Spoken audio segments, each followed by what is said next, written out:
Thank you. And we have heard a lot about the need for strategy and structured approach to adaptation.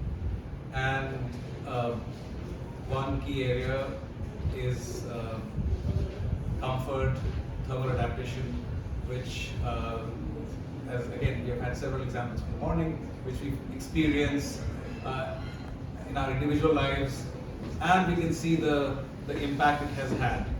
So in this particular, I guess, brief session, we'd like to hear about the perspective of how do you approach this issue of thermal comfort and cooling in a way that you are addressing what is a dire need, at the same time not exacerbating the effect that cooling can have in terms of additional emissions and other impacts. So you all have a purview of the field. So from your perspective, maybe the first quick, maybe a 1 minute answer is, what do you see as the way the country needs to go towards addressing this, because this is not in a policy framework right now, it's not in any perspective right now. How do you address thermal adaptation from a practical perspective for India? So maybe I'll start with you, Lena. Yeah, thank you very much. Thank you very much for giving us the opportunity to discuss these very important topics today. And yeah, what's the way for India to move forward? So I think there are some facts quite clear. So India is a huge economy. There will be increased urban areas, for example. Cooling is not only a topic of the urban areas, but especially in urban areas we see increased heat island effects and other effects that really also affect society and the economy as a consequence. And then combined with the fact that the temperatures are rising, it's not only in Indian context but also globally, but especially in India now we are quite comfortable in Indian winter, especially in this room here, heated room, but yeah, we've also experienced Indian heat waves. So these are two facts which lead to the fact that cooling comfort will drastically increase. In fact, only 25 years from now, in 2050, the energy consumption coming from cooling, if we go as we are doing it now in the business as usual scenario, will make up of 45% of the peak energy consumption. And thinking of what we need that energy also for, which is, for example, electrification of the transport and other technologies that will come up and will be important to drive global climate goals. We really have to see how can we go about cooling more efficient, how can we find a holistic system which considers passive and active cooling technology. So I think there are many areas in India, and India is a very diverse country where we see very different climate zones, where different options of passive cooling, but also combined with innovative technologies such as district cooling, for example, that the team I'm working with, we are looking into and trying to speed it up to see how and where can we get at. And I think the most important, to be very brief, is bringing all the stakeholders on board and seeing what are holistic concepts to drive forward cooling for the environment, but also for society. Thank you. So Aseem, from your perspective again, you're driving change in the cooling sector. Do you see the place for just at national level, is there a policy intervention that is required? And where do you see for energy efficiency in cooling and for thermal comfort adaptation? Yeah, thanks, Tanmay. So certainly, any intervention at the policy level would be very helpful. But even if we start at the city level master plans, state level, city level, municipality level master plans, the increasing awareness about the presence of alternatives in which we can do a sustainable cooling. There is definitely no doubt that thermal comfort or air conditioning is not a luxury anymore, it is the necessity. If we have to increase the penetration of air conditioning and without harming the environment, then we need to think about more and more centralization of air conditioning. We need to think about how to make it more and more sustainable. and we need to look at the alternative things that are available. And one of those things, as Lena also mentioned, is district cooling. And when I say district cooling, and when we talk about the overall broad aspects of climate mitigation and climate adaptation, we have to look at the ways and means in which all different available sustainability aspects in any urban master plan can be integrated together. And district cooling does provide that scale by which all the different, the way it beautifully lends itself for integration with various other technologies. For example, you name renewable energy technology, renewable energy. So by way of freeing up the grid capacity, it works towards more and more renewable energy transition. By way of providing thermal energy storage, which is much more economical than, say, a battery energy storage. Then freeing up the rooftop spaces, which are currently taken up by cooling towers. These are the ways in which renewable energy is getting very well integrated with by adopting district cooling. Then there comes the use of sewage treated water, than using the precious potable water. There are ways to integrate waste to energy plants with district cooling. So when we talk about the broader aspect of climate mitigation and climate adaptation, while still trying to make more thermal comfort and air conditioning more and more penetrable, we have to look at alternative mechanisms that can provide this mitigation opportunity.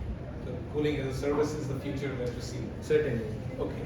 So Devika, over to you. What do you think needs to be done to move towards this goal of energy efficiency in cooling and thermal comfort adaptation?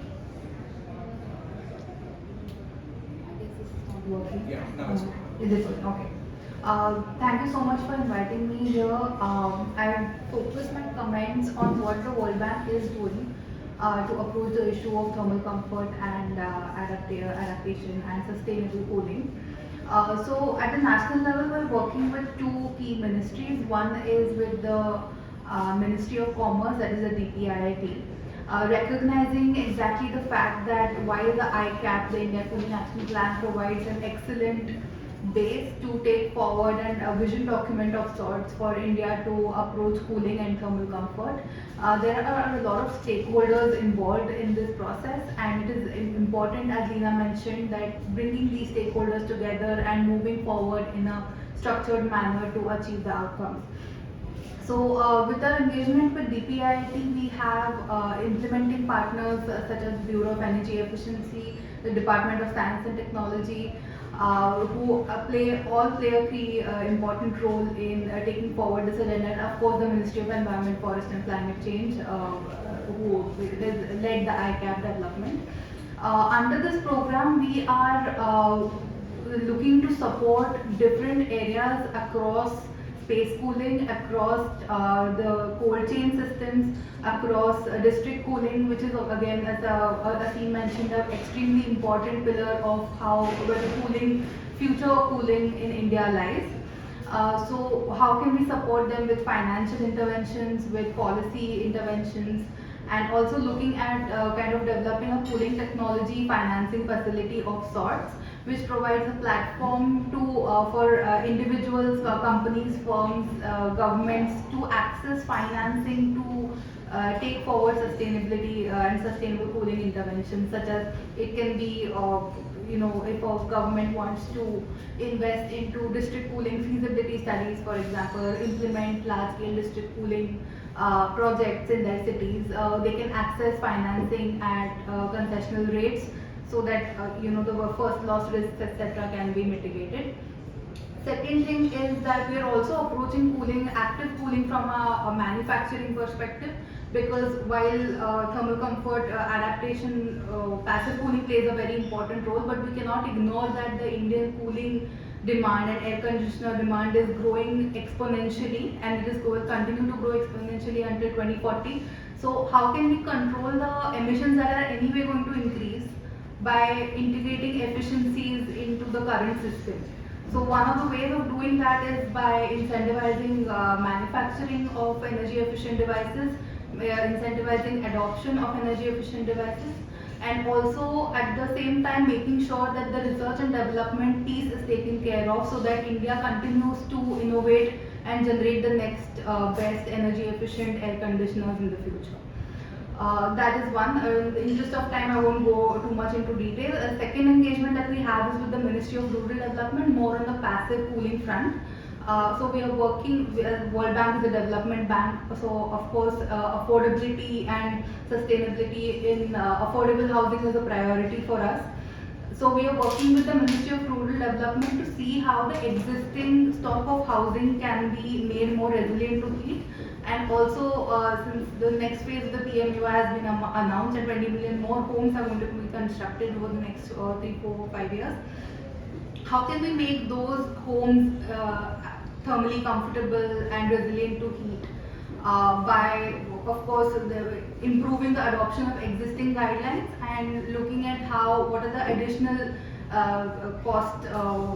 interventions that can be made, such as like rooftop solars, or we already have the PM Surya Ghar Yojana. How can that be leveraged to make these homes more comfortable? So these are the two ways in which we are approaching it, and thank you so much. Thank you. So over to Sakshi, you now come in the end, and you've heard a lot of discussion on technology and efficiency cooling. But just again, at a national level, you're an expert from looking at efficiency and urban areas and buildings. What is required at a national level to first reduce the need for cooling?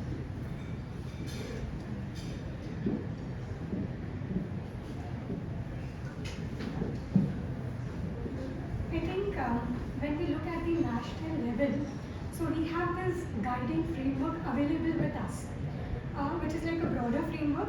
As Devika mentioned, that we have India Cooling Action Plan, and we do have the regulatory framework, for example, for the buildings. We do have building energy conservation building codes that we do have. So we do have the guiding documents which are there. So solutions do exist. Ultimately, it depends on ultimately it boils down to the implementation of those two, say the guiding framework or the standards at the sub-national level, catering to the local requirements. Would like to give an example. Say for right now, the interest has been coming from the sub-national level to sort of develop the cooling action plan for the respective states. For an example, the state of Kerala would like to focus on the vulnerable communities to address the cooling requirement.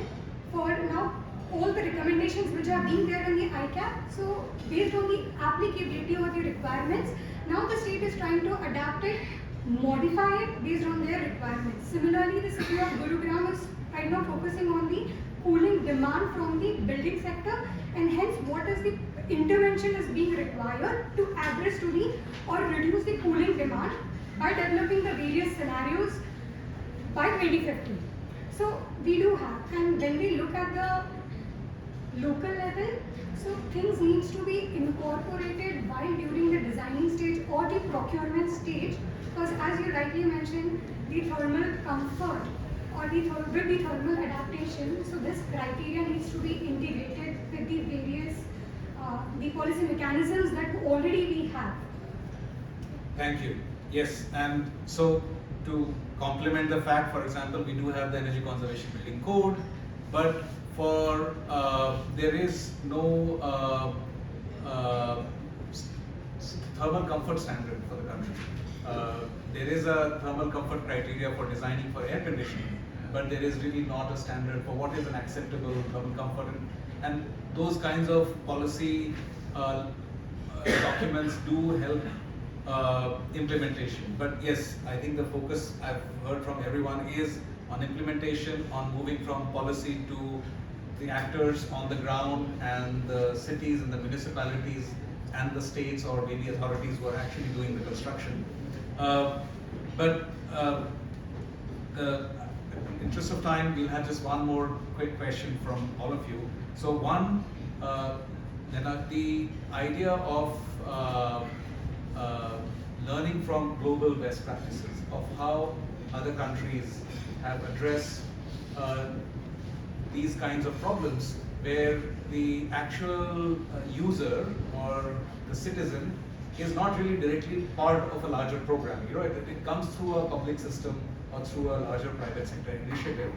What is the role of governments and public sector in demonstrating leadership and doing things by showing things?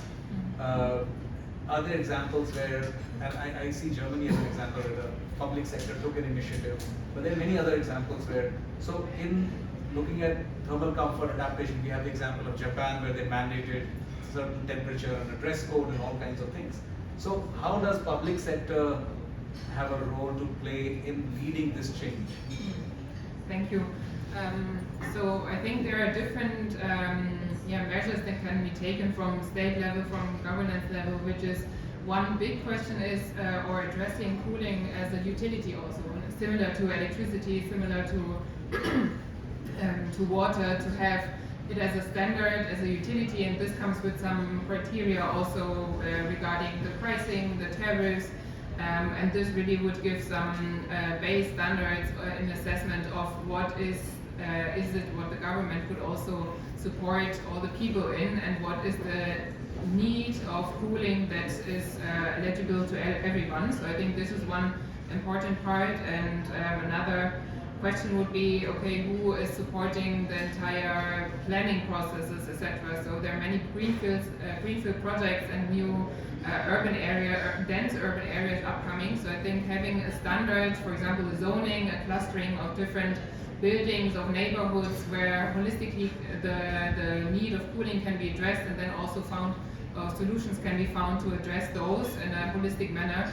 I think these are things that really needs to come forward. So, for example, in Germany, we are also looking at cooling now, since globally the temperatures are rising, but it's more for heating that we look at, and there are also some centralized systems similar to district cooling that could be an innovative technology here in India. Also, there district heating is one point, and the idea of looking at what is already there, so really building on modular systems also, as Aseem just mentioned, looking at how can renewable energies be integrated, how can natural resources, for example rivers, can be integrated to fuel the cooling.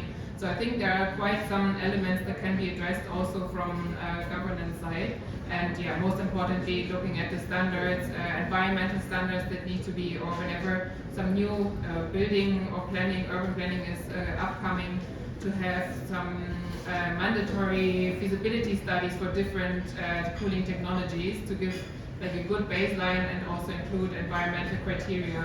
So not only look at short-term investments that are feasible, but also long-term and long-term sighted investments that include different forms of cooling approaches. Thank you. Aseem, from your perspective, if we have to look at scaling up, and financing is one issue, of course, technology is another issue, and the third is, of course, the delivery mechanism. We talked about the last one. But in your vision, is technology a barrier? Is financing a bigger barrier? And what is it that you see happening to address those? Yeah, then I would say that neither technology nor the financing seems to be a barrier when you have market participants like global utilities like ours, for example, ready to invest as an equity shareholder. Just like any real estate development would take a project finance from lenders, say 10 to 15% or 10 to 20% actually, depending on the type of usage, goes actually in HVAC, in any real estate development project, in an office space, for example. And there are market participants ready to fund those kind of capex and convert it into an OPEX for the real estate developer or the end users. And then there are presence of project finance lenders, multilateral development financial institutions, etc. So that doesn't seem to be a constraint. On the technology side as well, it's the same vapor absorption technology. What alternative technologies we are doing is essentially a different business model where we are aggregating the cooling demand from various buildings to one central location, and that in that manner we are trying to optimize the power demand and the capacity. But it's more about the mindset towards the efficiency. Developers, while in most cases you would see that there is a pass-through mechanism with end users. So that's why there is no or very minimal thought to actual electrical efficiency.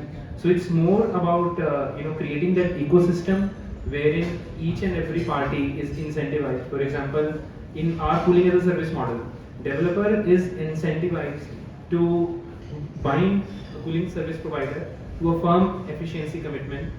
Then it remains up to the developer to keep that benefit or to pass on that benefit to the end users. So this is the ecosystem change, the mindset change that we need in the entire industry, also pushed by the governments. So neither investment nor technology is a barrier. It's more about setting the standards, having the right Yes.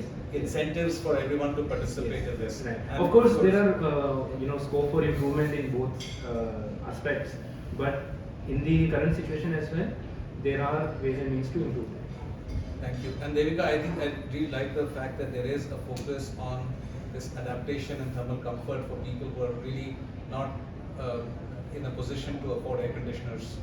Or so I want you to elaborate a little bit, just a little bit more on that, to see that from like a rural perspective, does there seem to be a way to make that same change? Because that's, you're working with MORD, but that problem of thermal comfort is not just restricted to rural areas, it's for all of us. So what do you think needs to be done so that that kind of an approach of looking at thermal comfort becomes embedded in how we think about housing? Thank you so much. And I think in case of urban areas, like why we are not actively involved at the moment, I mean, we would love to, but in urban areas, I think it's not just about the distinction between rural and urban, it's about the implementation of ECBC and the implementation of the existing guidelines which needs to be strengthened. And like my colleague here mentioned, there already exists a framework and a platform to do that.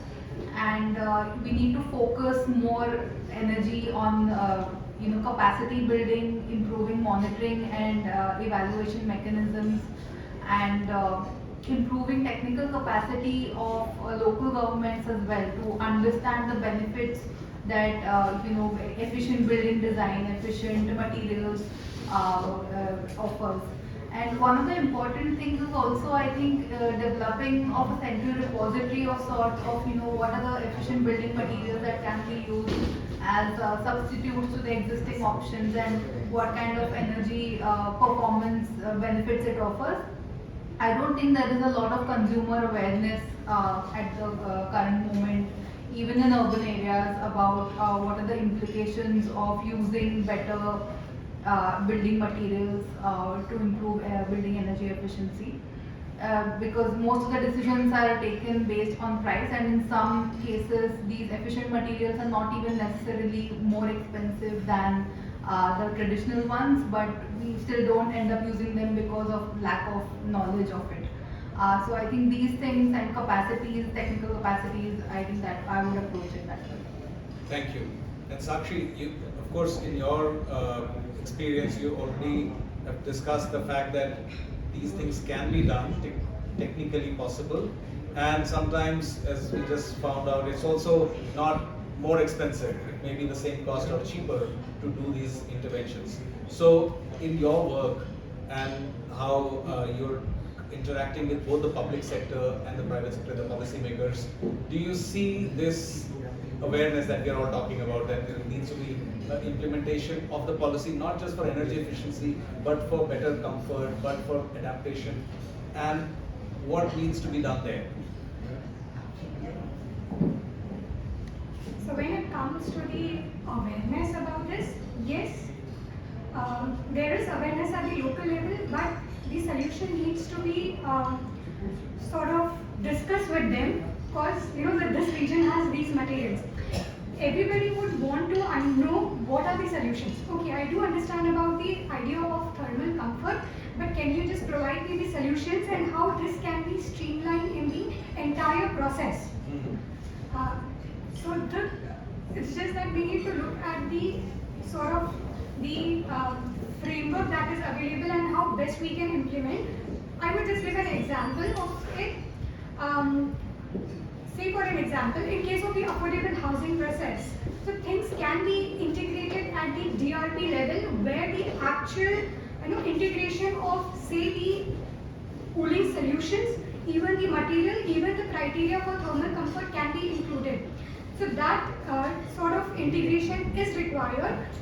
Ultimately, I mean, that's the So thing that it's one- not just being available, it needs to be accessible, Accessible. and it needs to be affordable Yes. for it to. So even though experts know what these things are, to say someone making a house or someone retrofitting their cooling or making a change at their level do not know exactly what needs to be done and may not have the money to do that change at that point of time, even though globally funding may be available. Okay, so I think those are very good learnings.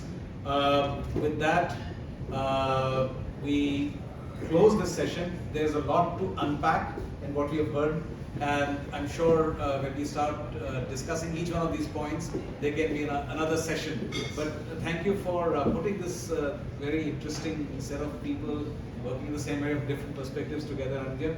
And I think we will all be interested in seeing what comes out of this deliberation and the white paper, and how we can all contribute to take this further. Thank you. Thank you, everyone. Thank you. I would like to extend my thanks and gratitude to all our distinguished speakers for sharing their invaluable insights on sustainable cooling, energy efficiency, and climate resilient solutions. As we conclude this insightful session, we would like to present a token of appreciation to our esteemed speakers for their valuable contribution. We would also like to gather for a group photo to mark this meaningful exchange of ideas towards a sustainable future.